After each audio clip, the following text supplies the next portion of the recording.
بسم الله الحمد لله والصلاة والسلام على رسول الله وعلى آله وصحبه أجمعين.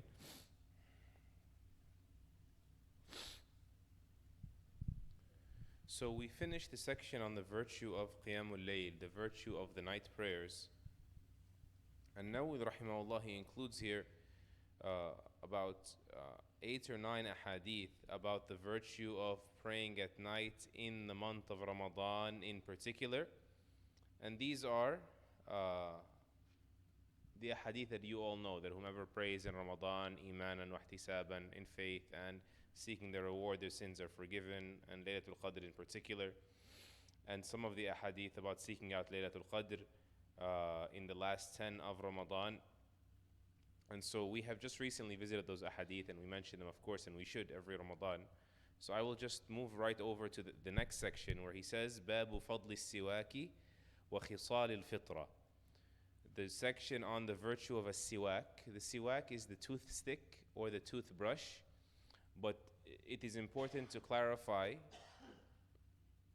that a siwak is more about the action than it is about the tool. So, an yastak, for a person to perform siwak or perform with the siwak, is to brush their teeth, right? And that is why if you buy a toothbrush from your local department store or pharmacy or whatnot, this is also considered siwak because it is the act of purifying your mouth by brushing your teeth and or tongue.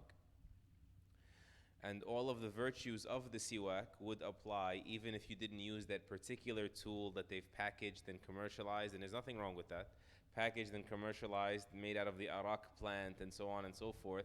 That is the particular root that the Prophet ﷺ used, the tree root for his siwak. But the scholars mention that it is more about the action of brushing the teeth than it is about the tool itself, even though the tool itself could have additional hygienic benefits, health benefits, and of course the reward for doing exactly what the Prophet ﷺ did. And so Abu Hurairah radiallahu anhu narrates that the Messenger of Allah sallallahu alayhi wasallam said, لولا أن أشق على أمتي أو على الناس لأمرتهم بالسواك مع كل صلاة. He said, had I not feared that I would burden my ummah or burden the people, in another wording, I would have ordered them with the usage of this siwak at every prayer. This is a highly authentic hadith in Bukhari and Muslim, and it's of course a testament to the great virtue of using the siwak at every prayer if possible. The fact that you would brush your teeth and like refresh your mouth before every prayer, before speaking the words of Allah or speaking to Allah Azza wa Jal. This is from the etiquettes of the prayer. So why did he say, if I didn't fear that it would burden my ummah, I would order them? This is a very famous hadith that's always cited in the Usul al-Fiqh books for this reason. Usul al-Fiqh is basically the theories behind the laws. Like, how do we understand what law is a mandatory and what is like recommended? And they said this hadith teaches us that when he commands something, it becomes an obligation. That's the default. Unless some other evidence arises that says, oh, he only meant to command you in the recommendation form. He only intended a recommendation by it.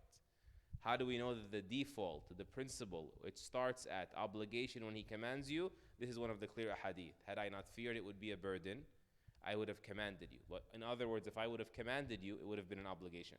And if it was an obligation, it may have been too burdensome to uphold. That is the idea. Wallahu ta'ala a'lam, wa sallallahu wa sallam wa baraka ala nabiyyina Muhammad wa ala alihi wa sahbihi ajma'in. Any questions?